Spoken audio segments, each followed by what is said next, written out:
إلهي سبحانه وتعالى هينقوا أنفعه وحين كدوننا هينقى سيو علمي يعمل وناكسن إلهي سبحانه وتعالى هينقوا أرزاقه سؤاله سيدي أي أهانشرين وحيو قيب سمي دوران إن شاء الله تعالى صدح قيبود قيب كساب سن بشهر رمضان مدام وبشهر رمضان لقو جرى أحكام تيدا إيو وحي لمي دا أي سوي دينا يانددكو إيو قيب مركا كساب سن عبادو ينكا قيبه دا كلا دوان إيو قيب مركا اسكا اجتماعية أما أرمها برشدة وبضان نحن كبلا بدورنا إن شاء الله تعالى قيب تكساب سن أحكام تبشهر رمضان هذين اسكا قد قال له سائل كان وحو ليهي شيخ محمد dadka qaar baa waxay yiraahdaan qofku haduu bisha Ramadaan geeriyoodo ama maalin Jimcaha uu geeriyoodo toos buu jannada u galaya arinta maxaa ka jira su'aasha labaad maxay noqonaysaa xukunkiisa qofka zina ku dhaca bisha Ramadaan sidaysa toobadkeenkiisa iyo toobada Ilaahay subhanahu wa ta'ala u soo noqonaya ay noqonaysaa su'aasha saddexaad sidee u qaleynaysaa gabadh laba sano soonkood lagu leeyahay ama laba Ramadaan lagu leeyahay sababtuna ay ahayd marna inay uur lahayd marna waxa weeyaan ay nuujinaysay maaragtay ilmaha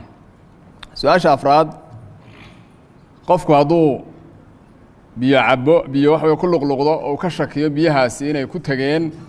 ama wax ka mid ah caloosha u dhaadhaceen oo shakigaasi uu ku yimaado soonkiisu wuxuu noqonayaa Sheekh Maxamed الحمد لله ثناء لله والصلاة والسلام على رسول الله وعلى آله وأصحابه وموالاه أما بعد قفكو مركو لنتم مالنت الجمعة أما هبينك الجمعة رسولك وحشاق صلى الله عليه وسلم حديث حسن وترمذي ورين أيه وحشاقي إنه لهاي كيلا لنا فتنة القبر قبرك فتنة ديس فتنة سنة عذاب بين قنيساء mar hadduu ilaahay fitnada iyo cadaabkii qabriga ka ilaaliyay waxa loo rajaynayaa inuu ka dambena ilaahay ka ilaaliyo marka bushaaradaas uu nabigu sheegay sallallahu alayhi wasallam dabcan sida loo ogsoonyahay waa qofkii aan gaal ahayn ee muslima qofku hadduu adduunyadan gaalnimo kaga tago rajo isagu ma laha marka qofkii muslimka laakiin rajadaas uu nabigu muujiyay sallallahu alayhi wasallam ilaahayna waxaynu u baryaynaa inuu aqbalo سؤال لبعض الشيء يسقف كينو سناكو لعيب بش رمضان ولا بدأ بيه وأوين دم بيجي سنة ده فاحشة هو وضل مرتي وحميدة سيد لها القرآن ككو عديي هي حرمة رمضان أو شبيي ووح آدي آدو خطر بدن لكن هذا نقف دم بكستا وقلا الباب كي توبدو فريها انتو نوليه هدو إلهي وطوبت كانوا إلهي بأوحل قل يا عبادي الذين أسرفوا على أنفسهم لا تقنطوا من رحمة الله إن الله يغفر الذنوب جميعا آية دا إلهي وحل إن محمد وددك وبشارية وشاكتا ددك الدنبابي إنه إلهي الدنبي قردن نافو مركا واجب وحكوا إنه إلهي وطوبت كانوا قال انت أنا سوق الليو كفار قد كين اللي يمادو كفار قد كوحوين والله براد صومه hadduu soomi kari waana 60 miskiin wax siiyo raashin siiyo miskiinkii walba 1 kiilo maalinkii uu ceebta ay xumaanta sameeyay waxa ka dhashay jariimada oo weyn daraadeed xalku waa caynkaas ruuxa dumarka ah 2 bilood lagu leeyahay oo qalla ramadaana sida ay u kartaabay u soo qalaynaysa wax sunna ah u kicimayso de faral baaba lagu leeyahay marka fararka korba inta ay kartay soo qalaynaysa 10 cisho 20 cisho 5 cisho sanadka dhaxdiis ayay tahay inay u degdegtay bixiso fadaynu Ilaahi ahaq an yuqda sida xadiidka nabiga ku cad sallallahu alayhi wasallam deynta Ilaahay baana ku haboon in loo degdego oo tabani aadamka ka haboon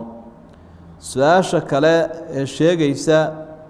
qofku isaga oo sooman haduu weysaysto oo ka shakiyay inuu biyo liqay soomkiisa miyuu wax noqonaya maya kol hadaanu yaqiin haynin kol hadaanu ogaanu liqin markuu ogaanu liqo uu kaso ayaa soomkii uu ka jabaya laakiin hadii uu shakiyo ama waxa ka baxsaday wax yar yahay oo aanu filaynin dib malaha wax yaqiina baa lagu xisaabtamaa xagga sharciga yaqiin hadduu isagoo u kasay biyaha cabuunbuu ka jabaya laakiin isagoo isilowsan hadduu cabo dee nebigu calayhi salaatu wasalaam wuxuu tilmaamay inuu fursadun ka faa'iidaystay wixii shakiina ku xisaabtan ma leh wallaahu aclam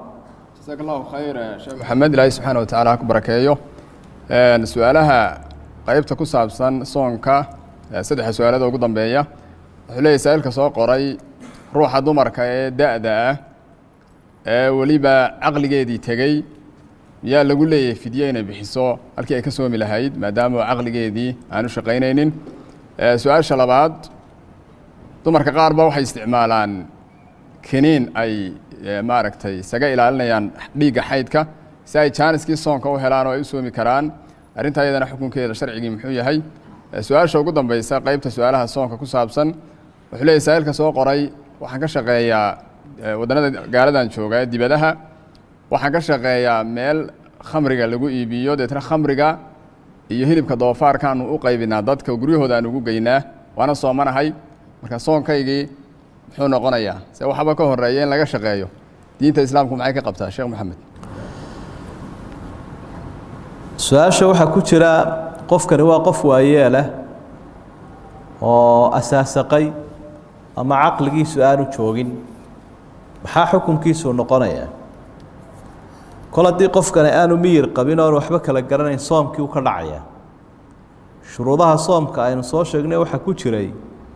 an yakuuna caaqilan qofku waa inuu yahay qof wax garanayo miyir qaba markaa soomna laguma loo maba isooga qofkani fidyana lagama bixinayo shuruudihii soomkaa laga waayo loo yaqaanay shuruud ulwujuub wa shuruud usixa in cibaadadani kumaba waajibaysaba shardiga su-aasha labaad ee sheegaysa ma la isticmaali karaa kiniinkan caadada lagaga hortago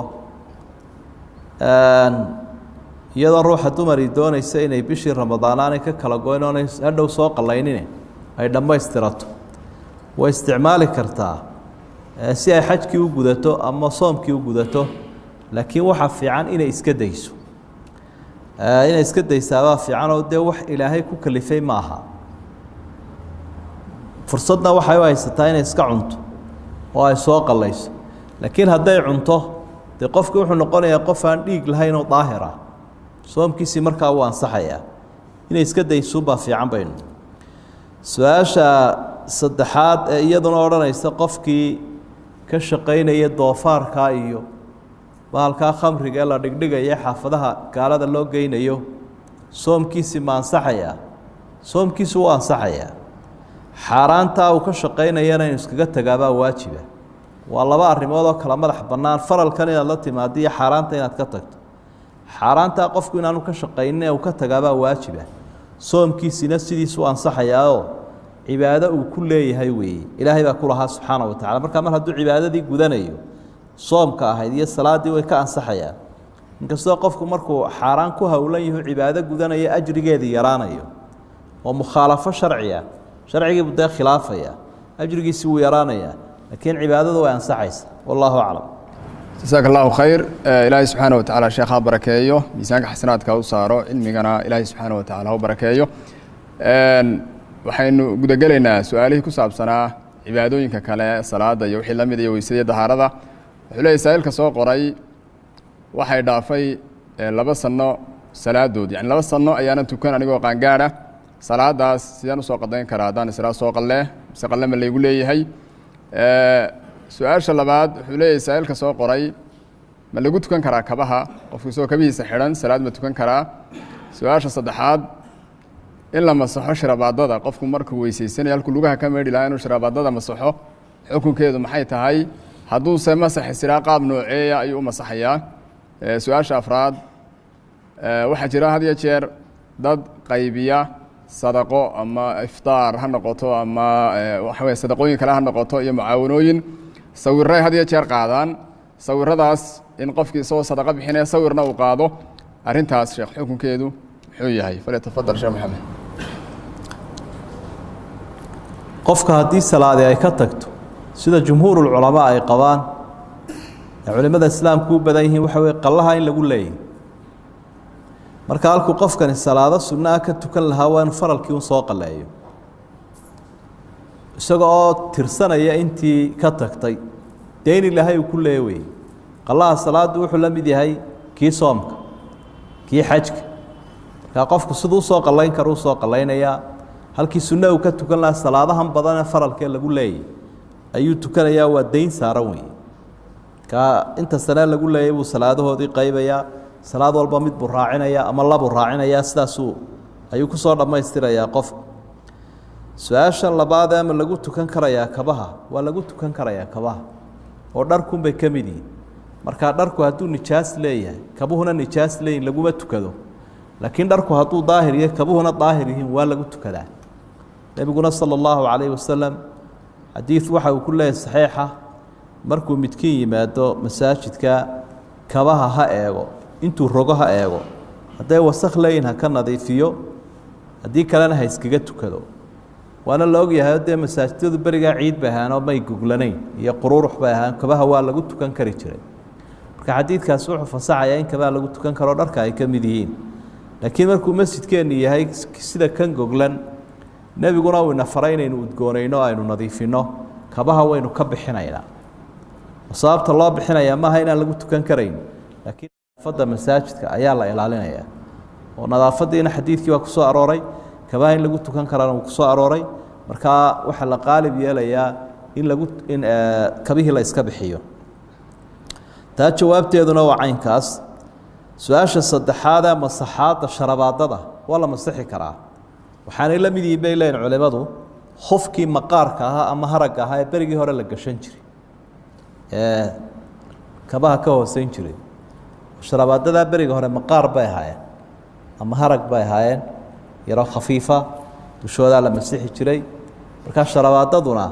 shardi un bay u xidheen waa inay sharabaado adag oo qawiya dun iyo suuf mid kasta ka samaysnaadeen markay yihiin sharabaado qawiya oo xoog badan oo biyaha lagu masaxay aan sii deynin waa la masixi karaa waana soo aroortay nabigu jawrabeynka iyo kabaha inuu masaxay mar wada masaxay way soo aroortay marka shardigaas un baa loo xidhayaa su'aasha afraad ee qofku marka uu sadaqa bixinayo sawir ma qaadi karaa haddii dadkii u soo dhiibay ay arintaa ku rumaysanayaan oo qalbigoodu ku degayo ilaa waa kan adduunkii wada kala shakiyey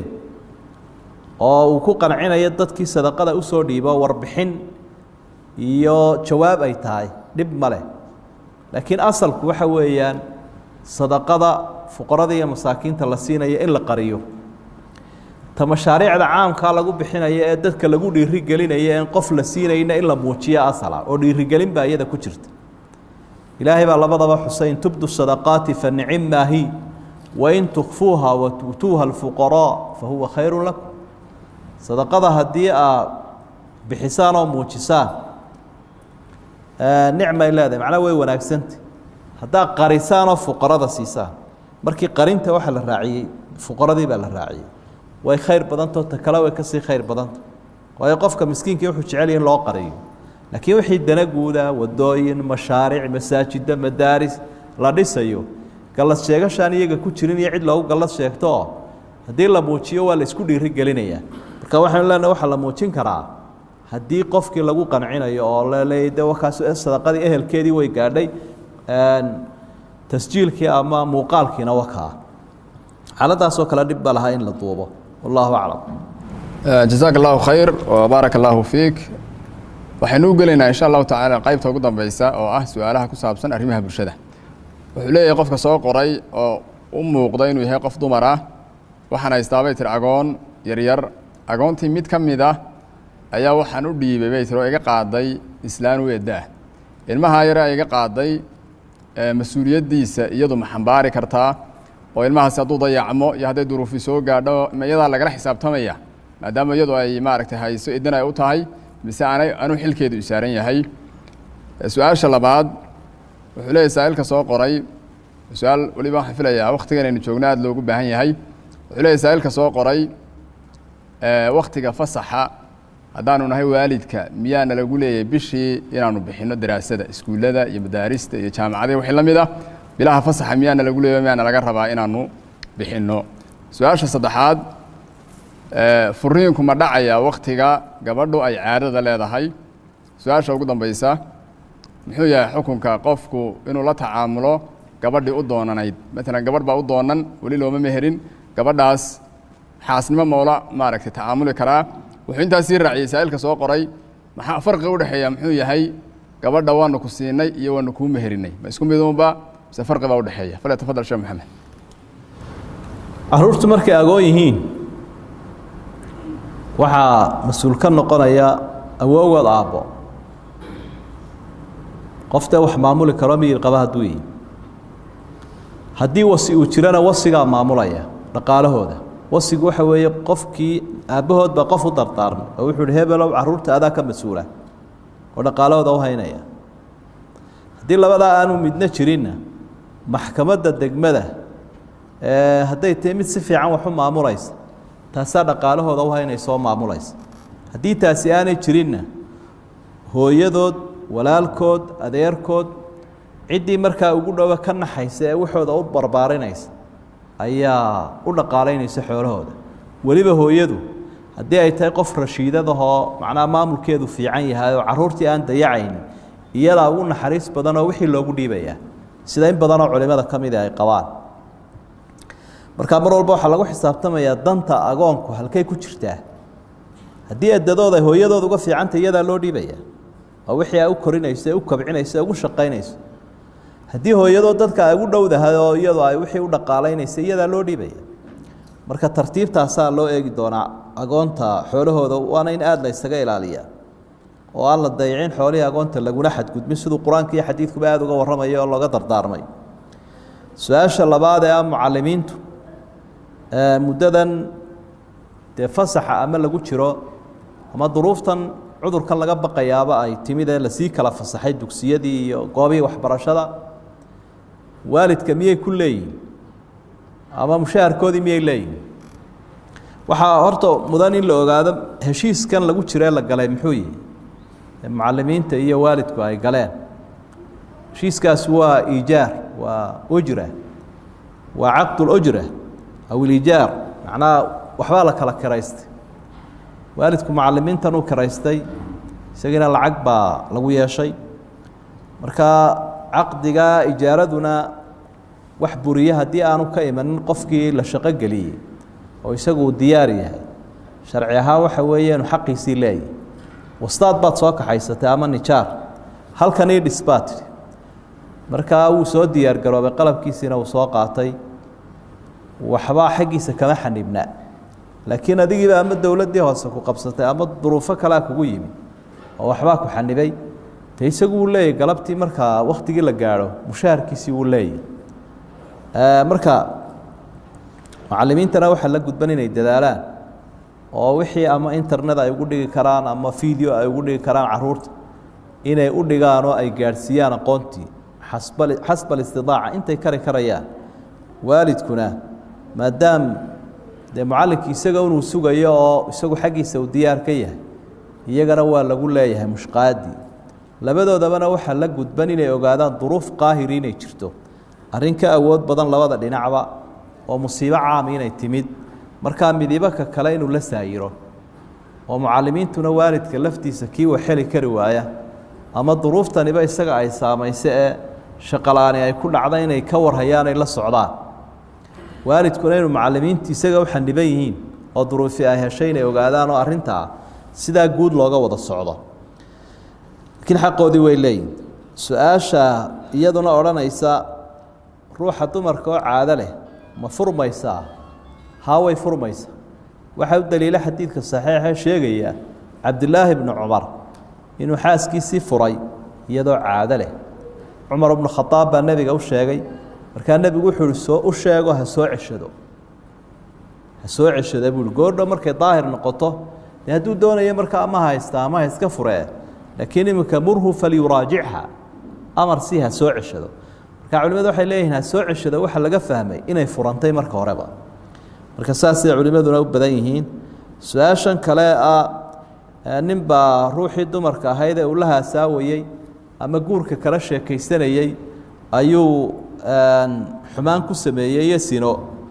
arrintaasi waa sina uun galmada ay sameeyeen labadii qof isu doonanaa macnaa inantii waa lagu siiyey baaba la yidhi laakiin looma meherinin dee weli waa ajnabiya mar haddaanu caqadkii sharciga ha ugu dhicin waxay noqoto maaha xaaskiisii weli maaha marka galmada uu halkaa ka dhacday waa sina uun inay ilaahay u toobad keenaanna waa waajib isla markaana si saxa ay isu mehersadaan maxaa u dhaxeeya siinta iyo meherinta waa arrin runtii u baahan dee dadku waxay sheegaysaa in aqoontii diintu ay yar tahay siintu waa iyadoo lagaaga jawaabay codsigii inanta isiiya ahaa waa ijaabatu lkhidba inantii hala isiiyo waa lagu siiyey way waxaa macnaha duntii baa kugu xidhan laakiin kuma mehersano xalaal kuma aha marka waa in la helaa caqadkii sharciga ahaa oo weligu isagu inanta kuu meherinaya intuu ku gacan qaado far waaweyn markaynu ku qorno ama dee sheekhii uu wakiilanayey sheekhaasina uu ku meherinayey marka kol haddaanu caqadkaas dhicin iyo guntintaa heshiiska ah aliijaabu walqabuul baa la ydhaha xagga sharciga oo guntintaasi aanay imanin siintii laguri inanta waa lagu siiyey dadkuunbay kaaga soo yaro dhowaatay laakiin xalaalkuma aha oo galma ma jirto isla gooni noqosho ma jirto sidii dumarkii ajaanibta ahaa ee kale ee meelaha joogunbay la midtay marka dad badani runtii siintaa way ku go-aan ilaa guurkaa xalaasha iyo caqadkaa la gaadho meherkaa sharciga ah inta ka horeeya xalaal maaha